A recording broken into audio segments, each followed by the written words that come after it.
Welcome to this explainer. I am so thrilled to have you here today. Most of us probably have this specific image of Zeus just totally cemented in our minds, right? A big, bearded guy, chilling on a cloud, angrily chucking lightning bolts down at mortals whenever they step out of line.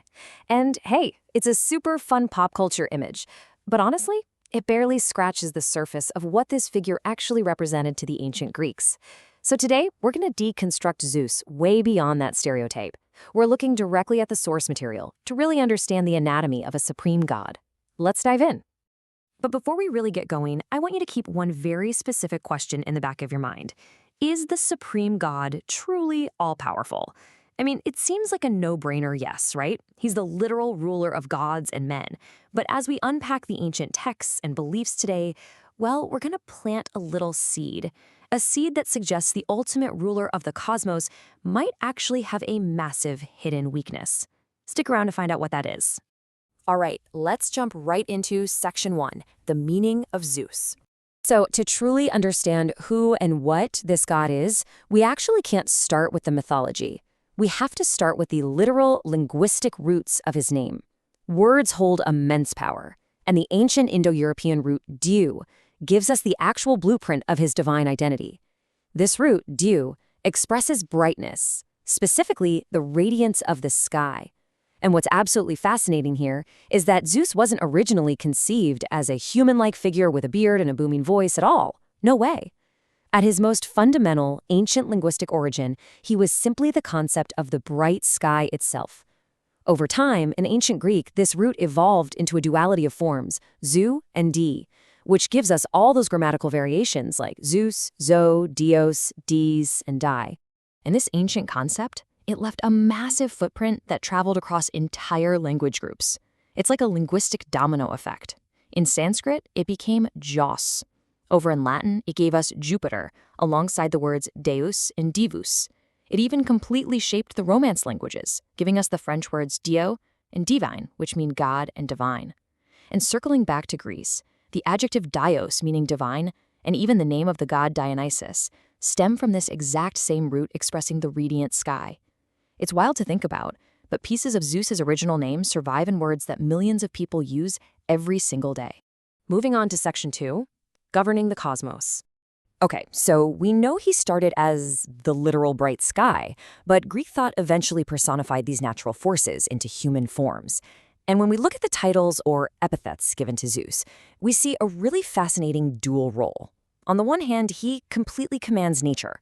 He's the cloud gatherer, the thunderer on high, and the lightning bearer. But my absolute favorite has to be Agiokos, which means shield bearer. This is a nod to a wild myth where his shield is made from the skin of a goat, his goat nurse Amalthea, actually, and then it's enhanced by Athena with a terrifying Gorgon head. How cool is that? But then, on the other hand, he holds immense political status. Titles like the son of Cronus, which highlights his divine lineage, and Olympian, marking his supreme rule from Mount Olympus. So he's kind of this ultimate package deal, a master of the wild weather and a highly sophisticated political ruler. So how does a supreme authority like that actually govern on a day-to-day basis? Well, in epic literature like the Iliad and the Odyssey, Zeus is the ultimate regulator, but he doesn't really micromanage. Instead, he communicates his will through powerful signs. He controls the weather, sends sudden thunderbolts, or uses the flight of eagles as direct omens. During the Trojan War, he literally sits atop Mount Ida, shifting the fortunes of the Greek and Trojan armies like pieces on a chessboard. In the Odyssey, his presence is a bit more indirect. You feel it through prayers and divine signs. But crucially, he operates as Xenios, the protector of guests. In ancient Greece, hospitality wasn't just, good manners. It was quite literally a divine mandate, enforced by the supreme god himself. Which brings us to Section 3, the rise to power. Now, you might be wondering, how exactly did Zeus get to sit at the absolute top of the cosmic hierarchy in the first place? Because he definitely wasn't the first ruler of the universe. The story of how he got to the top is just a wild, chaotic ride of family drama. It all starts when a prophecy warns the Titan king, Cronus, that he's going to be overthrown by his own child. To prevent this, a totally paranoid Cronus literally devours his children the exact moment they're born. Yikes. But his wife, Rhea, fights back. She hides the infant Zeus on the island of Crete and pulls off this incredibly bold trick. She wraps a literal stone in swaddling clothes and hands it to Cronus, and Cronus, incredibly, swallows the rock, completely convinced it's his son. I mean, you can't make this stuff up. Once Zeus matures, he forces his father to release his siblings, and finally, teaming up with these absolutely fearsome hundred-handed giants, Zeus defeats the Titans and establishes the Olympian rule. Now, the really crucial point here is what happens immediately after this earth-shattering victory. The aftermath of the Titan War is essentially a massive, three-way cosmic real estate deal between brothers. Zeus, kind of keeping to his ancient linguistic roots, takes the sky. Poseidon claims the sea, and Hades takes dominion over the underworld. And from this incredibly dominant position in the sky, Zeus unites with various goddesses, fathering many of the principal deities of Greek mythology. He firmly, undeniably cements himself as the absolute embodiment of order, authority, and divine justice. All right, let's head into our final chapter, Section 4, Bound by Fate. So, he conquered his father, he defeated the Titans, and he claimed the sky. At this point, he seems completely unstoppable, right? Well, I want to introduce a word here that is going to completely change how we view Greek mythology. It serves as the ultimate philosophical limitation of his power. And that word is Moira. Moira translates to fate. It is the unavoidable destiny that stands above even the gods. And honestly, this completely pulls the rug right out from under Zeus's absolute supremacy.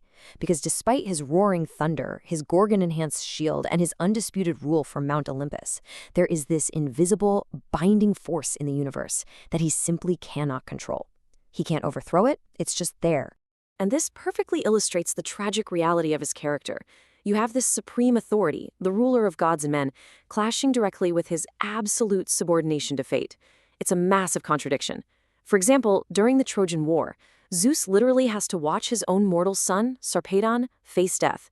As the supreme god, you'd think he could just sweep in, snap his fingers, and rescue him, right? But he can't. Fate has decreed Sarpedon's death, and Zeus is entirely powerless to prevent it. Similarly, he absolutely cannot alter the fated destiny of the Trojan hero, Hector.